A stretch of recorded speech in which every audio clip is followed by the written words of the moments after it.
नमस्कार दोस्तों। आज हम यूपी टेट एग्जाम के लिए एंशिएंट हिस्ट्री यानी प्राचीन इतिहास का पार्ट 1 शुरू करने वाले हैं।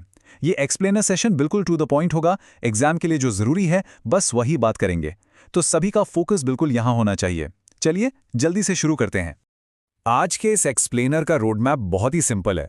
पहले हम समझेंगे सोर्सेज ऑफ एंशिएंट हिस्ट्री, फिर आएगी इंडस वैली सिविलाइजेशन और आखिर में कुछ बहुत ही इंपॉर्टेंट क्वेश्चन सॉल्व करेंगे।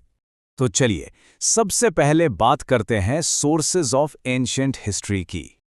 अब एक बेसिक सा सवाल आता है दिमाग में कि हजारों साल पहले लोग कैसे रहते थे, ये हमें पता कैसे चलता है? उस वक्त ना इंटरनेट था ना कैमरास, तो इतिहास को समझने के कुछ खास स्रोत या सोर्सेज होते हैं। सबसे पहले आते हैं आर्कियोलॉजिकल सोर्सेज यानी पुरातात्विक स्रोत। ये वो फिजिकल एविडेंस हैं जो प्राचीन लोग पीछे छोड़ गए थे।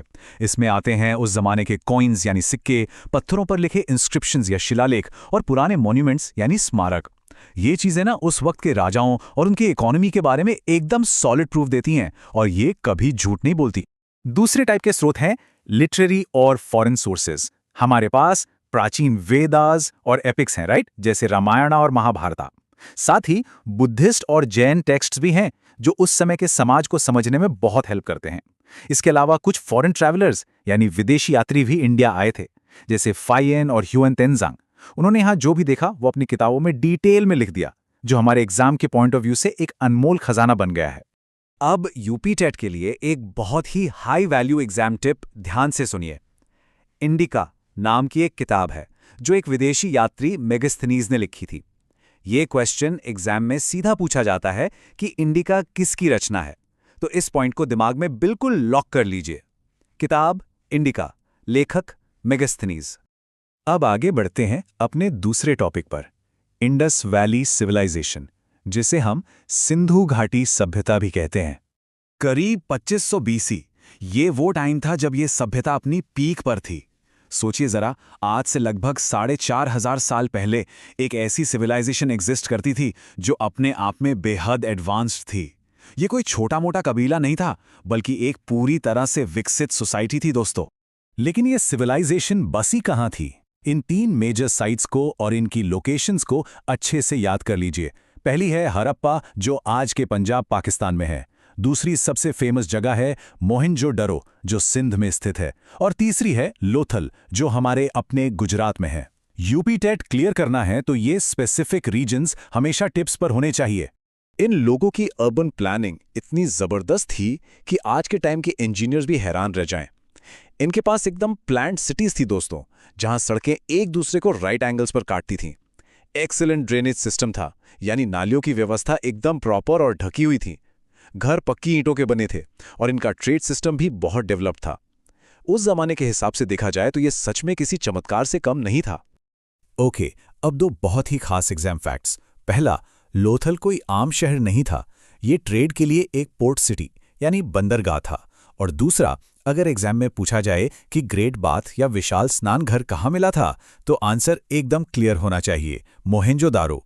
इन दोनों फैक्ट को पक्का ध्यान रखना है, ये मार्क्स स्कोर करने में डायरेक्ट हेल्प करेंगे। तो चलिए अब वक्त है अभ्यास का। देखते हैं कुछ इंपॉर्टेंट क्वेश्चंस। जो कॉन्सेप्ट्स हमने अभी पढ़े उनको एक्टिव रिकॉल के जरिए टेस्ट करते हैं। पहला सवाल, इंडस वैली सिविलाइजेशन किस नदी के किनारे स्थित थी? थोड़ा ध्यान से सोचिए, हमने बिल्कुल शुरू में ही इस पर बात की थी। और सही जवाब है सिंधु यानी इंडस रिवर। जैसा कि नाम से ही साफ पता चल रहा है, अगर आपके दिमाग में भी यही जवाब आया था तो प्रेपरेशन बिल्कुल सही डायरेक्शन में जा रही है। अब आते हैं अपने दूसरे सवाल पर, in which state is the major site of Lothal located? वो फेमस पोर्ट सिटी लोथल, जहां से प्राचीन व्यापार होता था, वो आज के आधुनिक भारत के किस राज्य में स्थित है? बिल्कुल सही, इसका आंसर है गुजरात। ये ज्योग्राफी का फैक्ट एग्जाम के पॉइंट ऑफ व्यू से बहुत ही क्रिटिकल है दोस्तों। हमेशा याद रखना है, लोथल मतलब गुजरात, और ये एक ट्रेड पोर्ट था। और ये रहा इस एक्सप्लेनर सेशन का आखिरी रिकॉल सवाल, who wrote the historical book indica? किस विदेशी यात्री का नाम इस फेमस किताब के साथ जुड़ा हुआ है? सही आंसर है मेगास्थनीज। जिन्होंने भी इन तीनों जवाबों को सही गेस किया, उन्हें बहुत बधाई। इसका मतलब है कि इस सेशन से आपके एंशिएंट हिस्ट्री के बेसिक फाउंडेशंस काफी अच्छे से क्लियर हो गए हैं।